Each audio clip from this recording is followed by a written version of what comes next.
Oh, you're writing a novel. Amazing. What's your book about? What?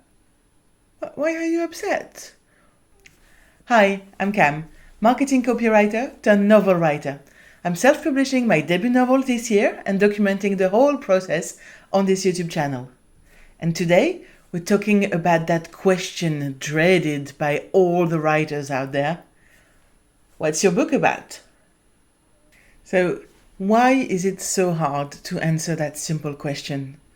Well, I think it's because when we're working on our novels, when we're crafting the stories, we put our heart and soul into our work, and it's really hard to just summarize it. How can something so big, so important for us be summarized into the answer to the simple basic question, what's your book about?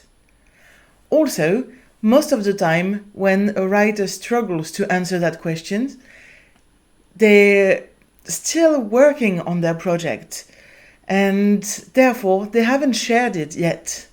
And when you haven't shared your work, when you're still working on it, it's a very personal, a very intimate experience.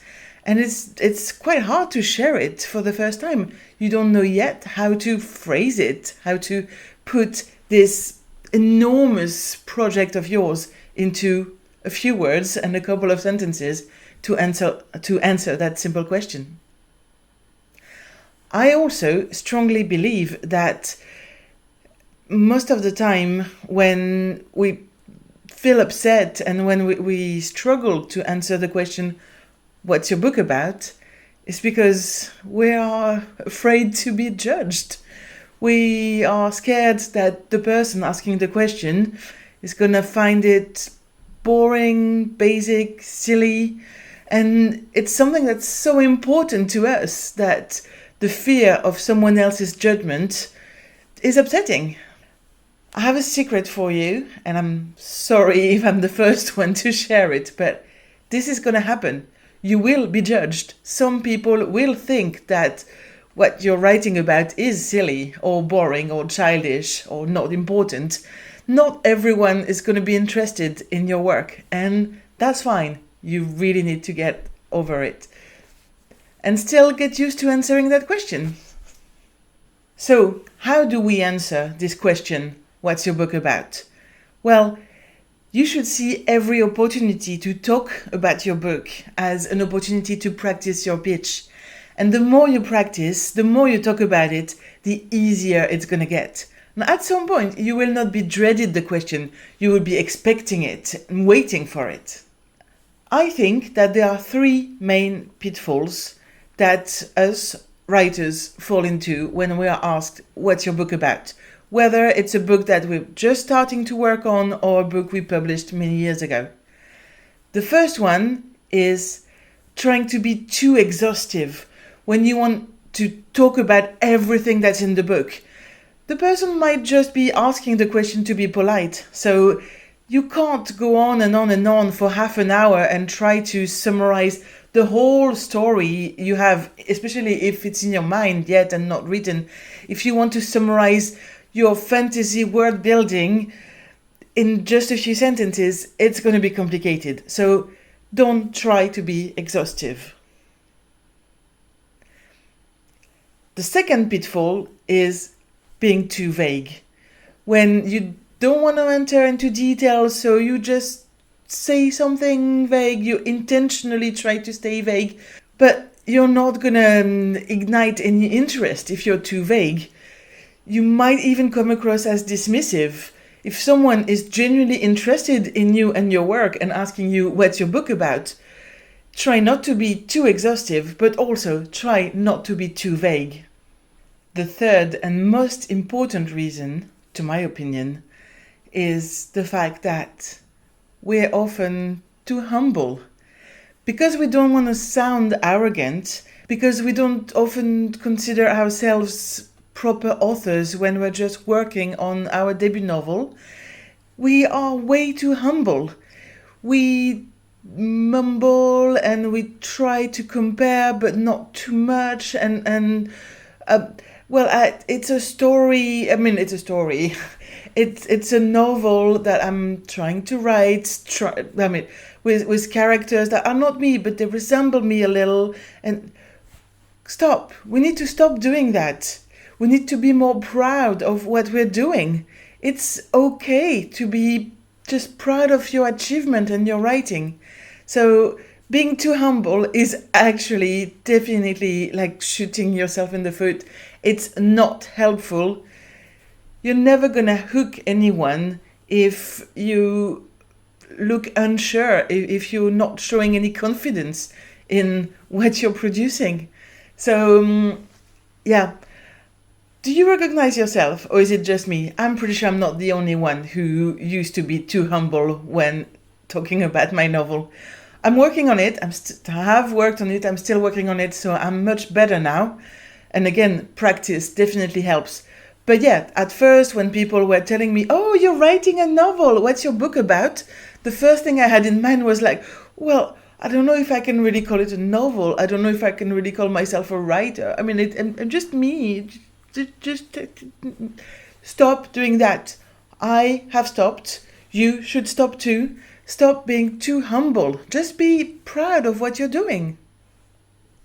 So how do you answer the question, what's your book about? Well, first, you can start by talking about your genre or your subgenre. Are you writing fantasy, crime, romance, horror, thrillers, western, maybe? If you're writing literary fiction, you might need to give some explanation because it's not obvious for everyone what your book might be if you just say literary fiction.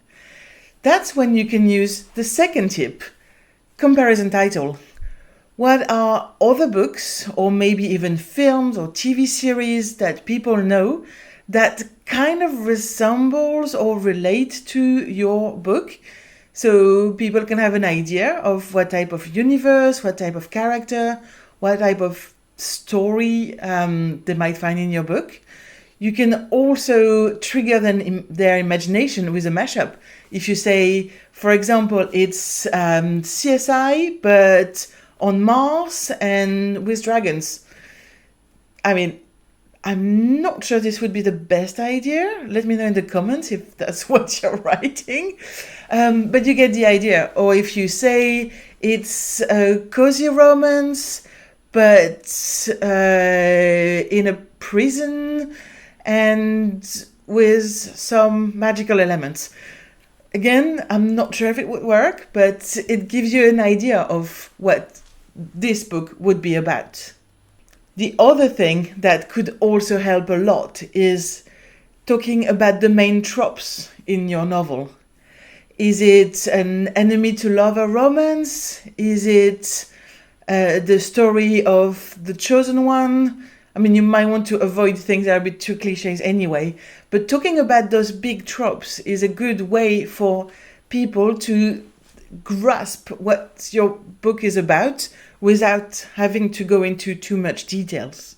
For instance, in my novel, I'm using the guardian angel trope, but without any spiritual or religious elements. Instead, we are in a corporate workplace. Are you interested? Well, at least that's one of the things my book is about. The closer you get to publishing your book, the more important it is for you to practice your pitch. You can look at tips on how to practice the elevator pitch. Because whether you are a writer looking for a literary agent or trying to convince a bookstore to store your self-published novel, or you're an entrepreneur with a new business idea, or a producer in Hollywood trying to convince a major studio to finance your next TV show idea, at the end of the day, the elevator pitch is the same in principle for everyone. It's a way to hook someone in 30 seconds. And it's not about summarizing the whole project. It's about triggering the person's interest and imagination so they would want more. You just want to plant a seed so then they can't stop thinking about your idea, about your project, and they will come back for more because they need it. And so for that, you really need to work on the hook. What is the one thing that makes your project special? What is the one thing that makes your novel unique? What's at stake for the character? Why does your story matters? If you can figure that out, you will have a good hook and therefore a good elevator pitch. I definitely encourage you to practice your elevator pitch every time someone asks you what's your book's about, or also even on your own in front of your mirror, or you can record yourself to be able to listen to your own voice.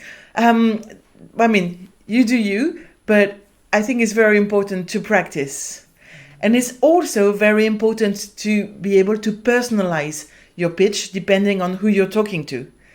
Because you want to trigger interest and the person's imagination, and not everyone works the same way.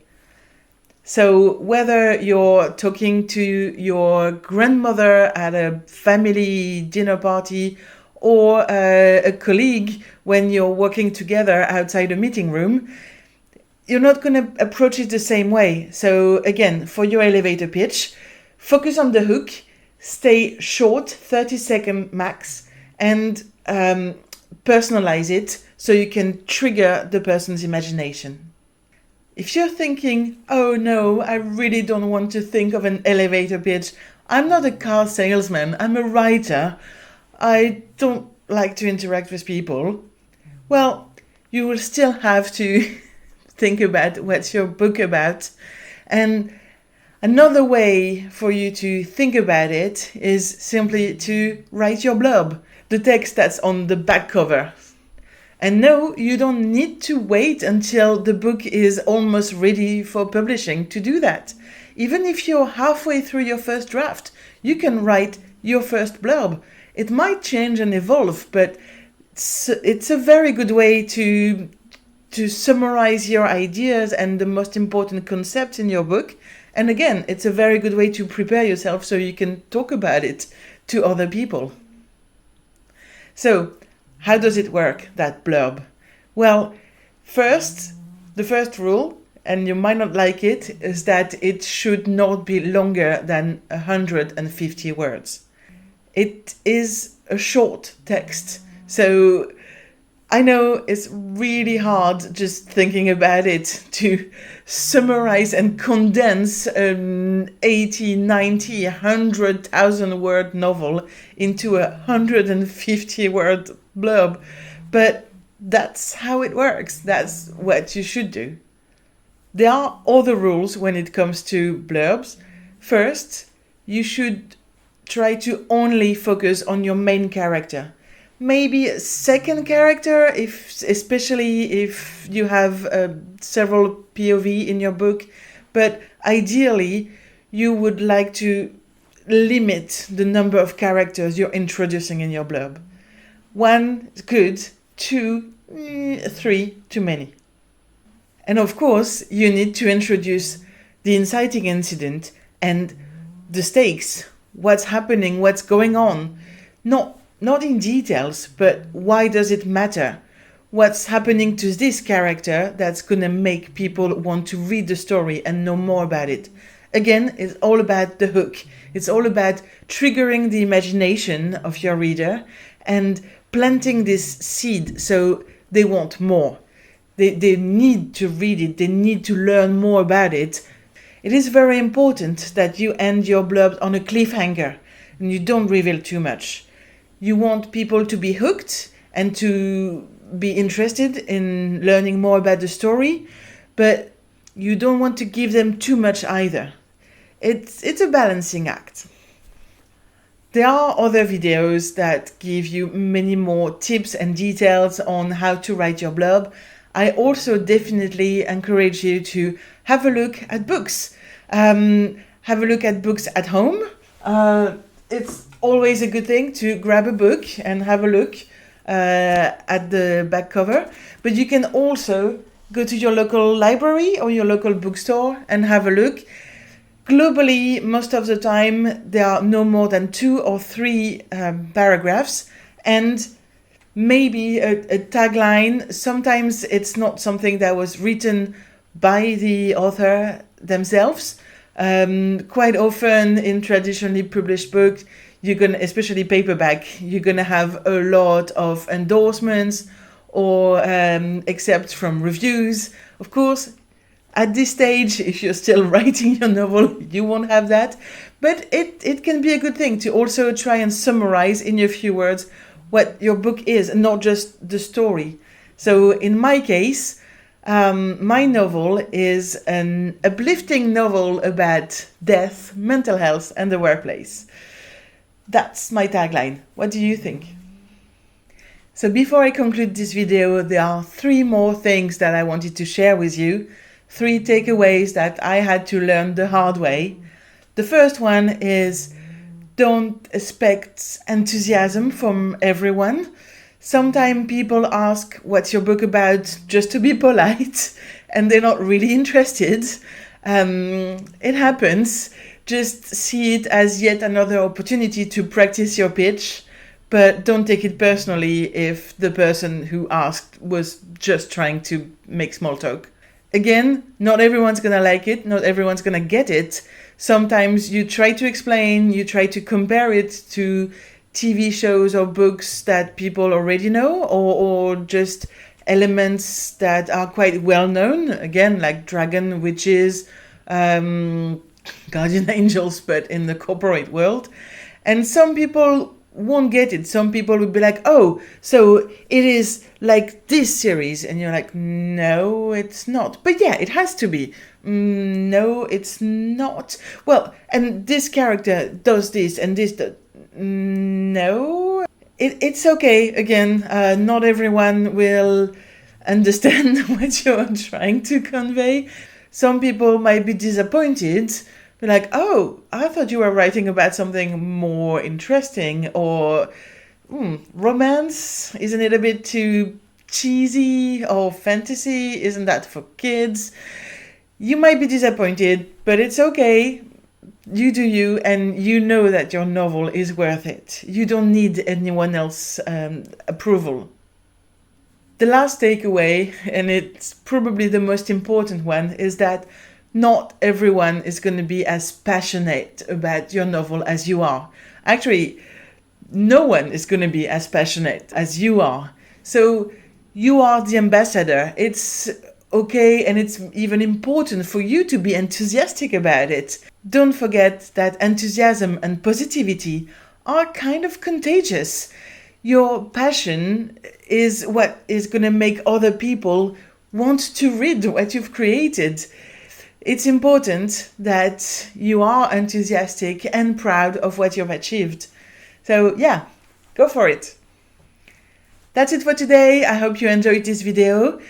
If you want to, feel free to like and subscribe and share it with people you know, especially if you have ever crumbled when someone asks you what's your book about, or if you know other writers who are struggling or being very upset when they are asked to talk about their work. Please share whatever feedback you might have in the comments, and see you next Monday for another video. Bye!